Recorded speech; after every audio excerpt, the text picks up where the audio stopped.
please cut through the top of the plastic part that holds the lock in place.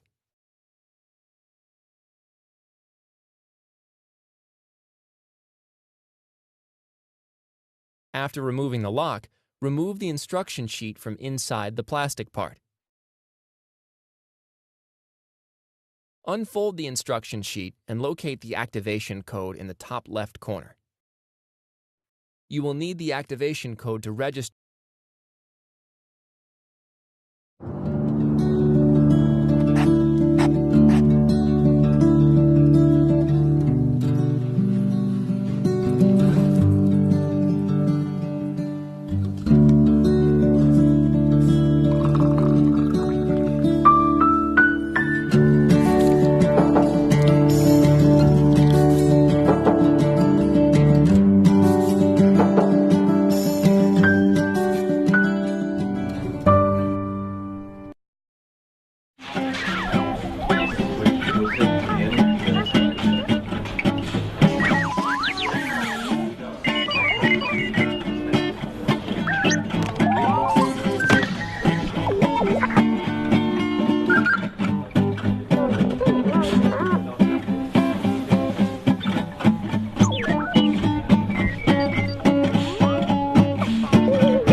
The A9 was created with one single purpose: to give people magical experiences.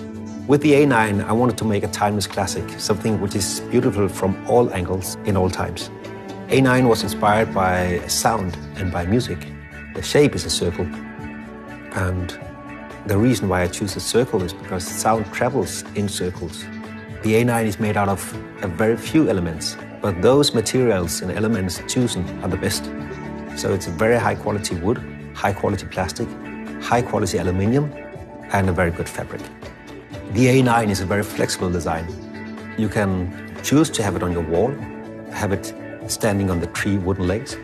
You can make it blend in or make it stand out. Using the product should be simple. If you want to turn up the volume, you just do like this. If you want to turn down, do like this. And if you want to mute it, just do like this. The big consideration with the A9 was not to tune it like a big floor-standing loudspeaker. It really is a standalone system, so it has to deliver some of the characteristics that you get from a normal stereo system all in one package. So we looked for powerful bass, a good punchy kick drum, for example, some spaciousness that you normally wouldn't see in a standalone system, but also the feeling of a powerful system so that you didn't feel like you were ever going to reach its limits, no matter how loud you turn it up. The A9 has a switch on the back that actually lets you change its profile. So if you put it in a corner, which would normally boost the bass, you put the switch in the corner position and that reduces the bass accordingly. And that will compensate for what the room does to the sound of the speaker itself. The A9 has it all. It's a beautiful design, fantastic craftsmanship, amazing sound in one package.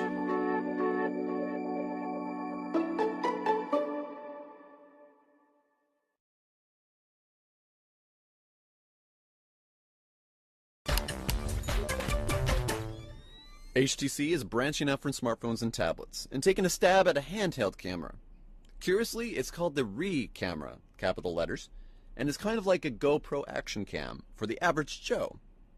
Of course, the company says it's not trying to compete directly with GoPro, so it's not something you want to take snowboarding off of glaciers or navigating whitewater rapids. It looks like an asthma inhaler, and it's a waterproof camera that's small, light, and designed to fit in one hand. So all you have to do is take it out of your purse or pocket and start shooting. It takes 16 megapixel shots and up to 1080p video, so it's not going to work if you need 4K. It connects wirelessly to your Android device or your iPhone, and doing so, it acts as a remote shutter. It lets you transfer files and change settings. And if you don't have your phone with you, you just still want to take your camera, let's say you're at the beach, then you have a micro SD card inside so you can use the device anywhere and still get your pictures and videos later.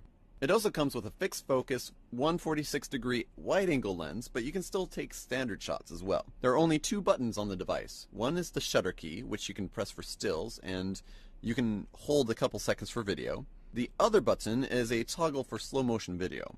Now, the reed doesn't power off, but there's a sensor that detects that the device is in your hands. So in theory, it shouldn't take 1,000 pictures of your pocket by accident. There's also a tripod mount built in.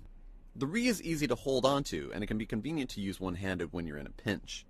But the biggest challenge HTC has here is to convince buyers that this is better than simply pulling out your phone and snapping a picture, especially when you consider this unrealistic price of $200.